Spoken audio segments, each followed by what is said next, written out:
Imagine spending nearly 4 decades behind bars for a crime you didn't commit. 38 years gone. Youth, family, freedom, stolen. If you love real true crime stories that'll make you question justice itself, hit subscribe. In 1987, a man named Peter Sullivan was sentenced to life in prison for the murder of a woman found in her London flat. The evidence seemed solid. Witness statements, partial fingerprints, and a confession police claimed he made during questioning. But decades later, it would all fall apart, revealing one of the worst miscarriages of justice in British history. At 22 years old, Sullivan insisted he was innocent. He told detectives his confession was forced, extracted after hours of threats and intimidation. But in the late 80s, few believed such claims. The jury heard the statement, saw the prints, and convicted him within days. He spent 38 years inside some of Britain's toughest prisons, quietly writing letters, filing appeals, and begging anyone to look again.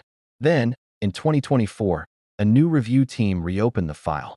Modern DNA testing found that the fingerprints and blood at the scene didn't match him. Even more shocking, a retired detective came forward admitting that evidence had been mislabeled and misplaced during the original case. Forensic advances proved what Sullivan had said all along. He wasn't even in the flat that night. In early 2025, the Court of Appeal overturned his conviction.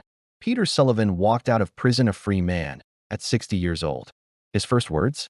"I just want time back, but I can't get it." The government has since launched an inquiry into how so many warning signs were ignored and how innocent men and women are still falling through the cracks of a crumbling justice system. 38 years stolen. No apology can return them. For Peter Sullivan, freedom came too late. But his story stands as a reminder that even one false conviction is too many. Because when the system fails one man, it can fail anyone.